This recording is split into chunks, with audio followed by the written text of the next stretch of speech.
So very good morning to all of you.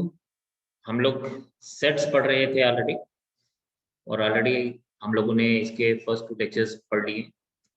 तो जिन लोगों को फर्स्ट 2 लेक्चर्स नहीं पढ़े हैं, दे आर रिक्वेस्टेड कि वो पहले 2 लेक्चर्स को देख लीजिए। इसका लिंक जो है आपको डिस्क्रिप्शन में मिल जाएगा। एंड आज हम लोग इसमें कुछ बहुत इंपॉर्टेंट चीज करने वाले हैं, that is result on cardinal number.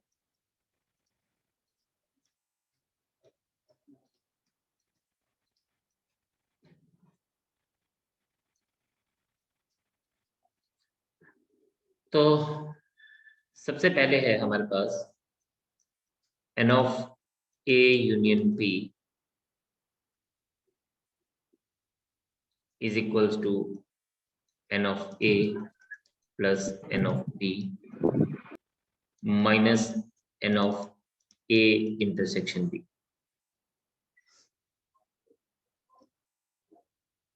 एक बार इसको समझ भी लेते हैं कि हम ऐसे क्यों बनाते हैं, क्यों इसको इस तरह से लिखा जाता है।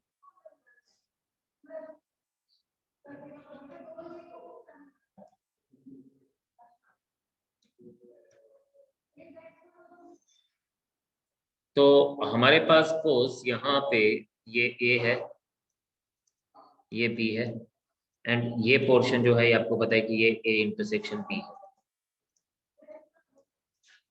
तो जब हमें बोला जाता है कि A यूनियन B मतलब A के पूरे, तो आप देखें हमारे पास ये पूरा का पूरा हम लोग इस तरह से लेके चलते हैं, एंड B के लिए जब हम बात करते हैं तो B को हम लोग पूरा इस तरह से लेके चलते हैं। लेकिन इस पूरे प्रोसेस में ये जो A इंटरसेक्शन B वाला पार्ट है ये 2 बार आ जाता है, इसलिए हम इसको एक बार यहाँ पे सब्ट्रैक्ट करते हैं। दिस इज द रीजन कि ये यहाँ पे सब्ट्रैक्ट किया जाता है, क्योंकि ये वाला पार्ट जो है ये 2 बार ले लिया जाता है, इसलिए हम इसको एक बार सब्ट्रैक्ट करते हैं। So this is a very very important thing. अब आपको जो एक चीज इंपॉर्टेंट ध्यान रखनी है वो क्या है, हमारे पास क्या बोलता है, कुछ स्टेटमेंट्स हैं, जैसे ओनली ए कई बार बोला जाता है। तो ओनली ए का मतलब है n of a minus b, जिसको आप लिख सकते हैं n of a minus n of a intersection b। कई बार बात होती है ओनली b की, तो जिसका मतलब है n of b minus a, जिसको लिखा जा सकता है n of b minus n of a intersection b। लेकिन कई बार हम लोगों को क्वेश्चन में लिखा जाता है एटलीस्ट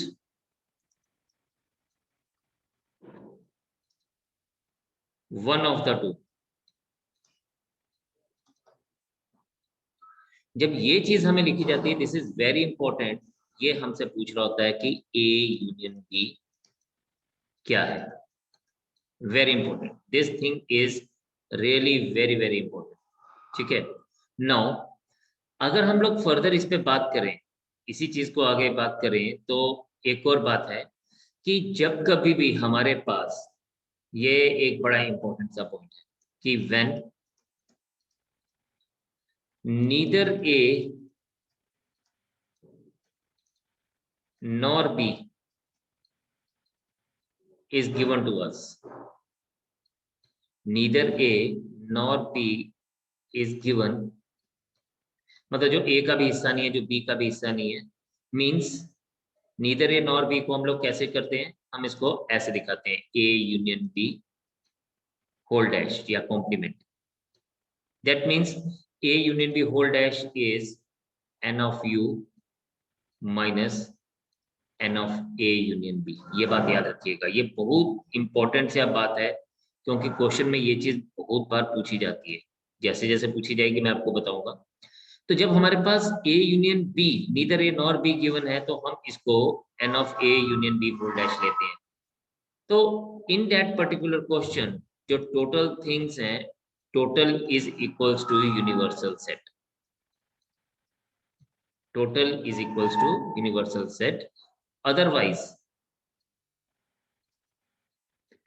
अदरवाइज टोटल को हम लोग लेते हैं A union B, otherwise total is considered as A union B। now Another important thing to remember here is, यहाँ एक चीज का बड़ा खास आपने ध्यान देना है। एक क्वेश्चन करता हूं, मैं आपको बात समझा देता हूँ। फॉर एग्जाम्पल, आपके पास बोला गया है, ध्यान से सुनिएगा, इन a class of 50 students,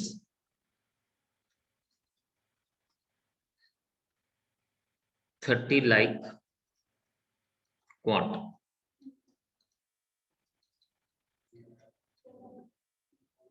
25 like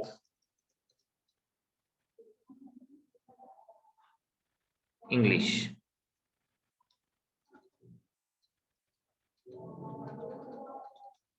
find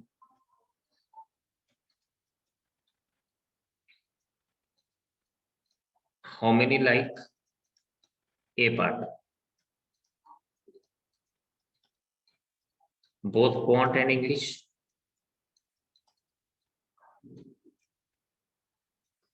B part,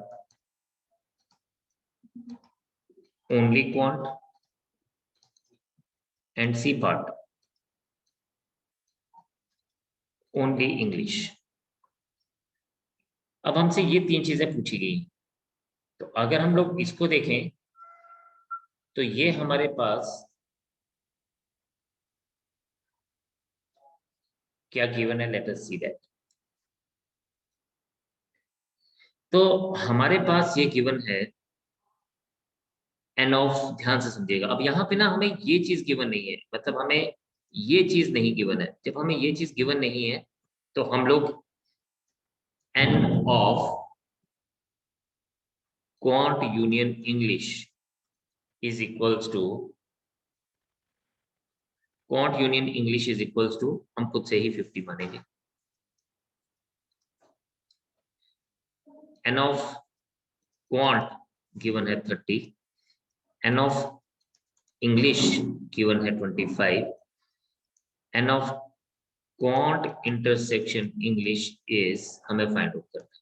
तो हमें जो आइडेंटिटी है वो यूज करनी है directly. N of quant union English is equals to N of quant plus N of English minus N of quant intersection English.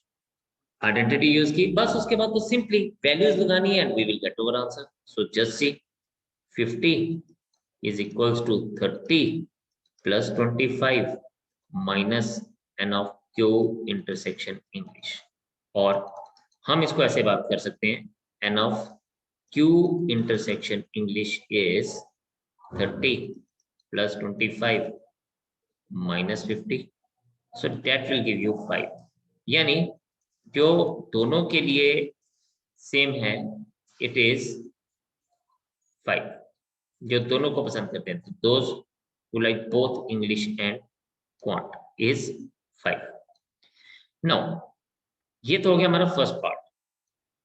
We have got our answer that this is equals to 5। Now if you see further, B part इसने हमसे पूछा only quant। अभी मैंने आपको थोड़ी देर पहले एक बात को बताया, जब only quant की बात कर रहा है इसका मतलब कि ये हमसे N of Q minus English की बात कर रहा है, that is N of Q minus N of Q intersection English, that will be equals to, आपके पास आ जाएगा 30 माइनस 5। तो 25 लोग ऐसे हैं जो सिर्फ जिनको क्वांट पसंद है। देन ओनली इंग्लिश, अब इसी तरह से हम लोग क्या लिख सकते हैं, we can write it as N of E minus Q, that is equals to N of E minus N of Q intersection E. So ये आपके पास आ जाएगा 25 minus 5, so my answer will be 20 in this case. तो we have got answer as 25 and 20। तो this is considered as the answer for us. तो हमने बिल्कुल बेसिक आइडेंटिटीज को यूज किया to find out the answer for me, right. तो हम लोगों ने इस चीज को बड़ा ध्यान देना है कि हमसे पूछा क्या गया। अब चलिए बात करते हैं एक और क्वेश्चन की। सर इसको उतार लें। So what we have another question, जिसमें मैं अभी आपको एक चीज बताऊंगा जो मैं बात कर रहा था कि अगर हमारे पास neither A nor B given हो तो फिर हम क्वेश्चन को कैसे हैंडल करते हैं। That is what we have to see here. तो हम लोग बात करते हैं, लेट्स से क्वेश्चन खुद से ही लिख रहा हूं। इन ए party of 100 people, 60 like coffee,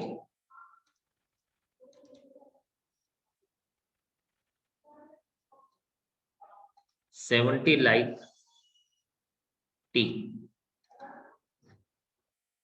and 25 like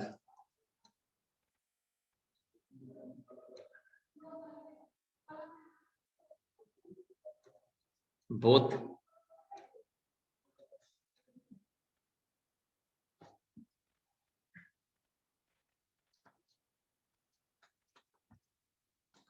(25) do not like any of the two drinks.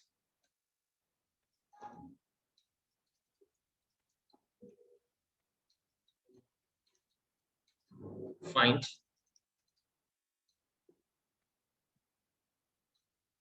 the number of persons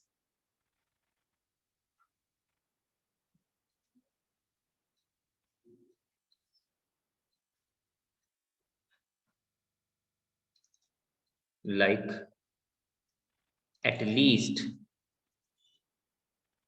one of the two drink.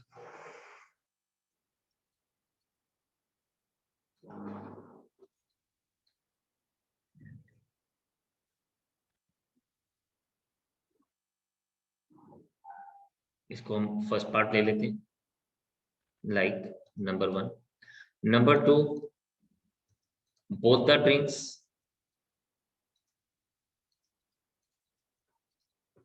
And number 3, only coffee.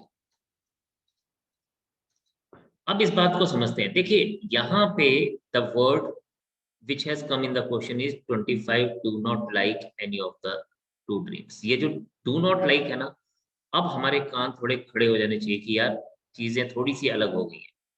क्या अलग हो गया है? Let us see that. इस बार जो हमें 100 जो दिया है, जनरली हम मोस्ट ऑफ द केसेस में इस 100 को मानते हैं ए यूनियन बी जनरली। लेकिन इस केस में क्योंकि ये गिवन है 25 डू नॉट लाइक, जब डू नॉट लाइक वाले लोग इन्वॉल्व हो बीच में तो ये जो टोटल लोग होते हैं ये यूनिवर्सल सेट होता है। N of U is equals to 100। Yes, फिर हम लोगों को गिवन है N of coffee union T dash is equals to 25। अभी तक जो बात हो रही है वो इनकी हो रही है, ठीक है। Coffee union is 25। Therefore, अब सबसे पहले हम किसको निकालने वाले हैं? सबसे पहले हम इसको निकालने हैं एटलीस्ट। एटलीस्ट मतलब ए यूनियन बी। मैंने बोल कि जब वर्ड एटलीस्ट यूज होगा इसका मतलब हम लोग ए यूनियन बी की बात कर रहे हैं। तो therefore number of C union T is equals to N of U minus N of C union T dash is equals to 100 minus 25 is equals to 75।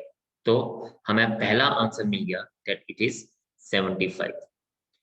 Second part, अगर हम सेकंड पार्ट की बात करते हैं, सेकंड पार्ट में हमारे पास है कि हमें बात करना बोथ द ड्रिंक्स। तो हमें पता है n of c union t is equals to n of c plus n of t minus n of c intersection t is equals to, ये आ जाएगा हमारे पास 75 इज इक्वल्स टू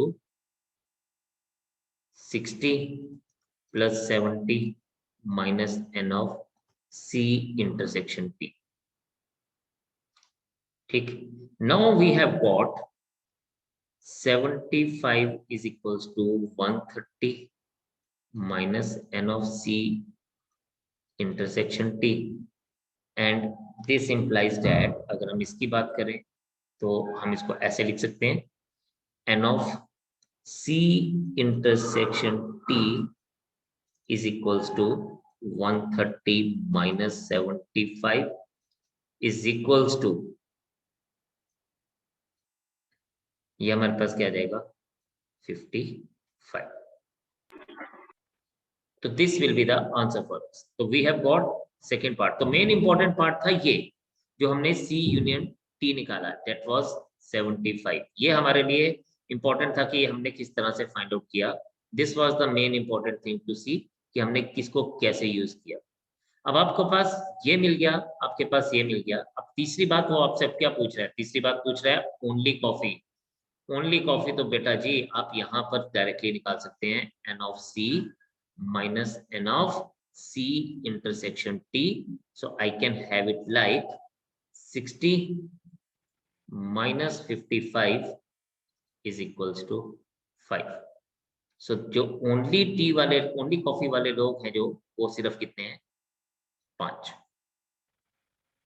तो आप इसको नोट करिए. तो चलिए जी अनदर क्वेश्चन. इसमें हमारे पास क्या गिवन है, कहता है in a class of 70 students wrote two test, test 1 and test 2. तो ये टेस्ट 1 है और ये टेस्ट 2 है. 50% of the student failed in test 1 and 40% of the student failed in test 2. How many student passed both the test. तो जब भी हमारे पास परसेंटेज में बात हो रही होती है, जब भी, तो हम हमेशा टोटल यानी यूनियन को, अब यहाँ पे नॉट वाला वर्ड गिवन नहीं है तो हम इसको मानेंगे कि जो टोटल लोग हैं वो सबने टेस्ट दिया तो 100%. N of 1 union 2 is 100%. अब those who failed in first test is how much, they are 50 students, 50% students. And those who got failed in second test they are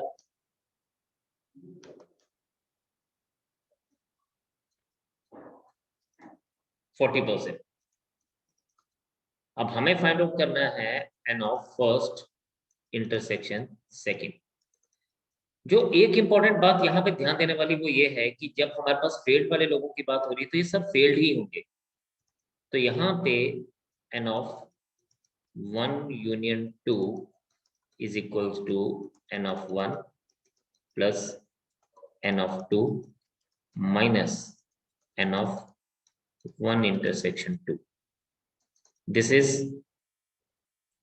100 is equals to 50 plus 40 minus n of first intersection second. So if you see here,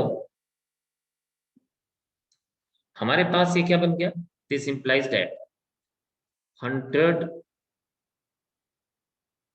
is equals to 90 minus n of 1 intersection second. अब ये जो हमें इसने बोला ना, इसने बोला कि 1 intersection second वाले वो लोग हैं जो यानी 10% ऐसे लोग हैं जो दोनों में फेल हो गए. How many students failed in both the tests? So how many students failed in both the tests? There are 7% students, 10% students who are failed in both the tests. ठीक है. और अगर हम लोग इसकी बात करें, इसमें एक छोटी सी चीज और है. ये हमारे पास क्या आ गया, there are 10% students who are failed in both the subjects. तो यस, ये हमें ये बता रहा है. अब अगर इसने हमसे नंबर्स पूछे होते कि नंबर ऑफ स्टूडेंट्स फेल्ड, तो हम लोग नंबर्स उसके क्या ले लेते, 10% ऑफ 70. तो ये हमारे पास क्या आ जाता, 10% of 70 is 7 students failed in both the subjects. ठीक है, अगर फेल्ड की बात होती. और अब मैं एक्चुअली इसमें से एक दो क्वेश्चन और निकाल रहा हूं. कई बार क्वेश्चन इसमें से ऐसे भी पूछा जाता है, नंबर ऑफ स्टूडेंट्स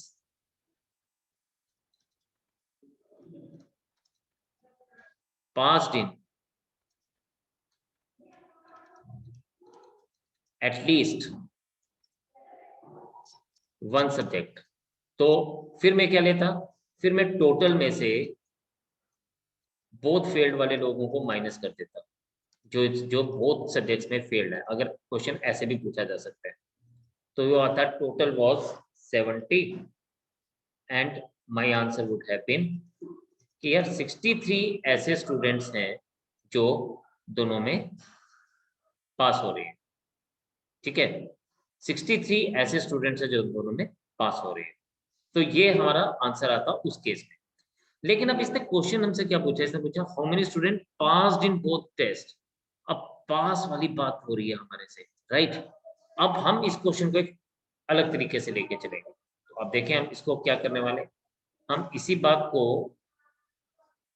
इस तरह से लिखेंगे। देखें हमारे पास बोलता है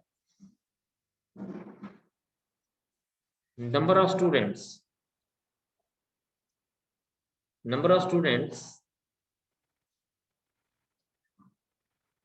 passed failed in first subject is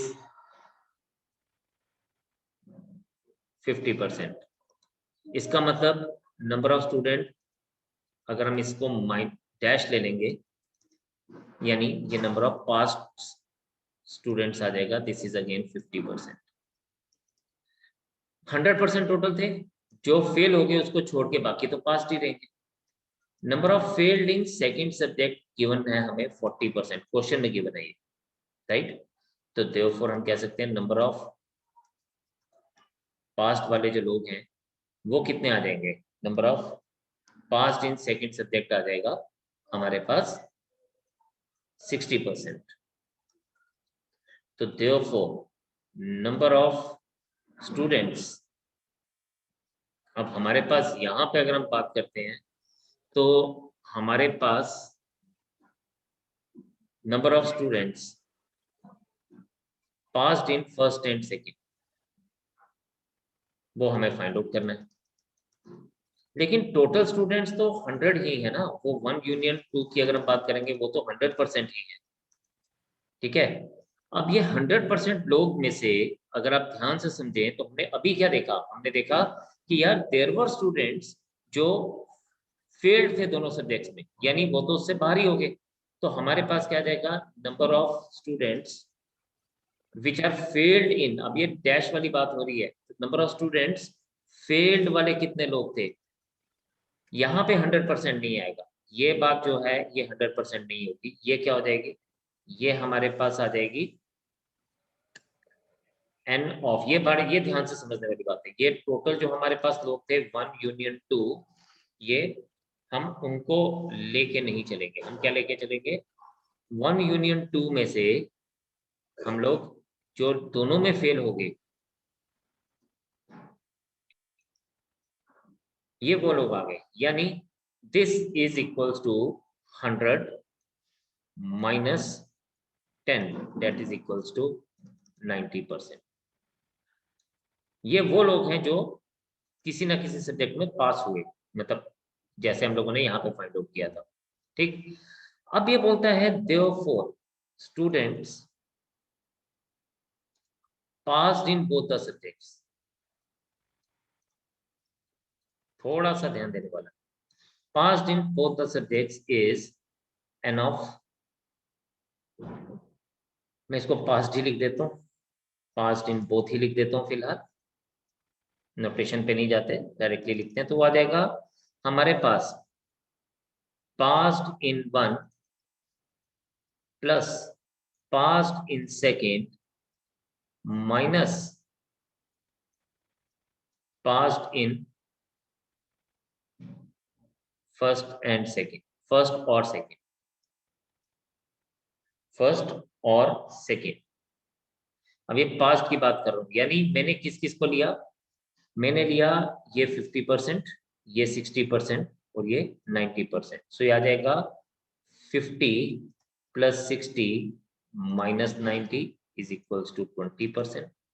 और मेरा फाइनल आंसर जो बनेगा वो बनेगा 20% of 70, so that is equals to 14। तो this is the answer for us. थोड़ा सा ध्यान देने वाला है, तो आप इसको रिवाइज जरूर करिएगा, इस क्वेश्चन को, ध्यान देने वाली बात है। तो जस्ट एक बार आप इसको गो थ्रू कर लीजिए, फिर मैं आगे बात करता हूँ आपसे। तो अभी हमारे पास जो नेक्स्ट क्वेश्चन है वो है, in a class of 35 students 17 have taken mathematics, 10 have taken mathematics but not economics. If each student has taken either mathematics और इकोनॉमिक्स और both, then the number of students who have taken economics but not mathematics is। अच्छा, अब इसको जरा सब लोग बड़े ध्यान से देखेंगे, क्योंकि इसमें हम ना बहुत सारी चीजें समझने वाले हैं। एक और इम्पोर्टेंट हम लोग आइडेंटिटी देखते हैं, N of A union B को मैं ऐसे भी बोलता हूँ, it is N of A minus B plus N of B minus A plus N of A intersection B. ध्यान से समझना, ये मैं आपको डायग्रामेटिकली भी बताता हूँ ये बात। सपोज हमारे पास है एक सेट ये,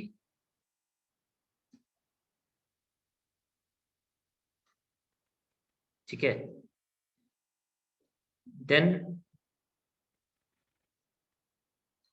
यहां देखें, ये है आपके पास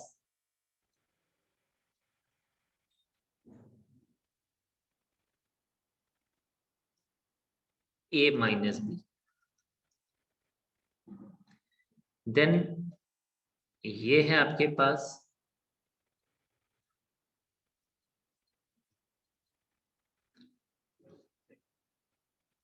ए इंटरसेक्शन बी, और ये है आपके पास जो मैं थर्ड अभी बनाने वाला हूं, ये।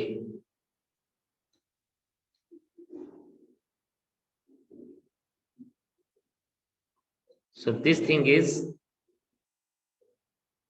B minus A. आपको a माइनस बी मिल गया, b माइनस ए मिल गया, लेकिन अगर आप इन तीनों को ऐड कर लें बेटा, तो अगर आप ध्यान से देखें तो ये तीनों जो है वो a यूनियन b के बराबर है। अब इसी बात को हम लोग यहाँ पे देखते हैं, गिवन हमें क्या क्या है, ध्यान से देखें। In a class of 35 students, यानी हमारे पास गिवन क्या क्या है, हमारे पास गिवन है N of A union B, that is हम ए यूनियन बी नहीं लिखते इसको, हम क्या लिखते हैं, हम इसको मैथमेटिक्स एंड इकोनॉमिक्स ले लेते हैं। तो N of mathematics union economics is 35, right. फिर ये बोलता है 17 have taken mathematics, n of 17 is, उल्टा लिख दिया मैंने, n of mathematics is 17, right. अब देखें इस क्वेश्चन को हम कितनी आसानी से दो अलग अलग तरीके से करने वाला हूं मैं इसको। n of mathematics but not economics is 10। अब ये बोलता है if each student have taken either mathematics or economics or both, then student who have taken economics but not mathematics। तो मैं आपको यहां से आंसर बता दूं क्या है। So there are students who have taken economics but not mathematics is 18। How come? चलिए जी यही देखते हैं हम लोग। देखें मैं इसको दो अलग अलग तरीके से करने वाला हूँ, यही बात आपने समझनी है कि हम लोग सिचुएशन आने पे हम इसको अलग अलग तरीके से कैसे ध्यान दे सकते हैं। देखें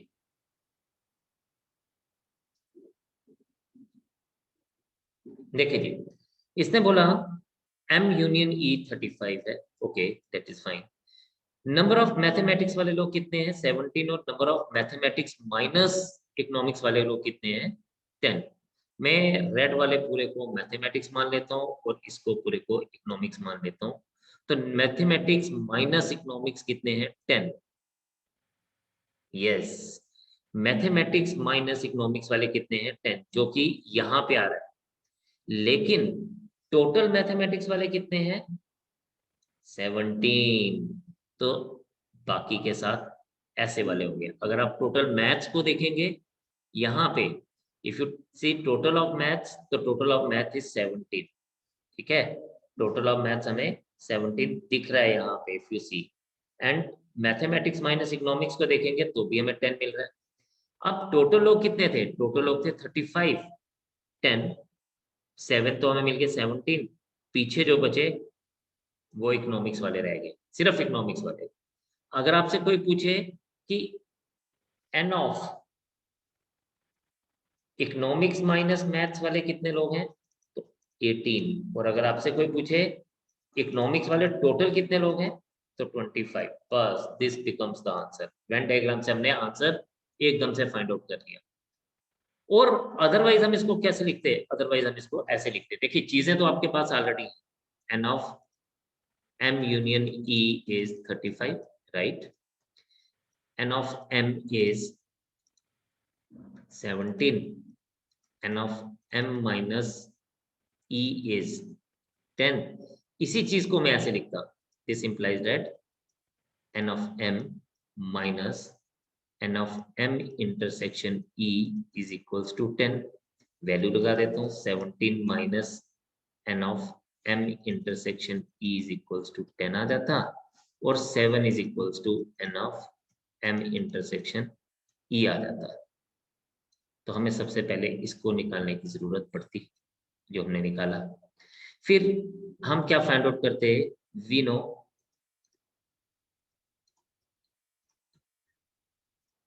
N of M union E is equals to N of M plus N of E minus N of M intersection E.